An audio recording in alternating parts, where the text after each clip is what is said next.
blade, USCCS. Are we ready? Yes.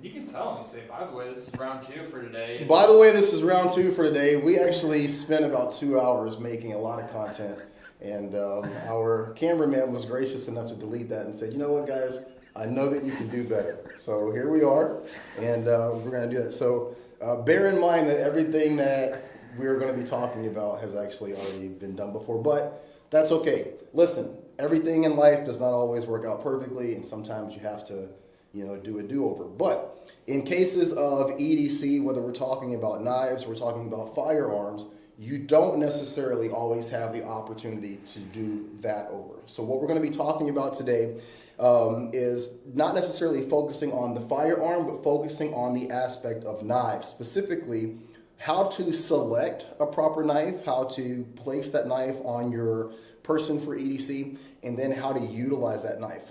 We've got a couple of different options here, from, like, would you call this a dagger? Yes. From a dagger to some of the more popular K-bar and variants, to my personal favorite, the old William Cutting Bill the Butcher shaving knife that I carry for my everyday carry. And we're going to have Vince here, former military, former contractor, former mercenary, and current instructor, kind of go over his thought process around knives, how he selects them, where he places them, and then techniques to utilize them. So today, this is what we're going to be focusing on. And Vince, I will turn it over to you. If you can just kind of go over each individual knife, explain what it is, how it's commonly used, and then the positives and the negatives of each, and then which one you would select for EDC and what we'll be working with today. All right, copy.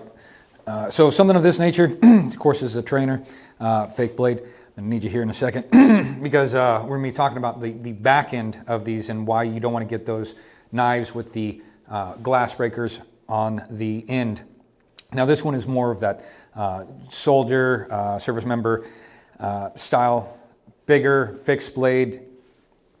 You shouldn't be doing this for an everyday carry. I mean, you can, or if you're an outdoorsman, something this size. You do want the knife to fit your hand. If you're utilizing it for self-defense purpose, why I bring this up again is, yes, there's a bunch of different techniques, but if you're going in for a stab for whatever reason, human nature is this. The reason I don't like to have any type of glass breaker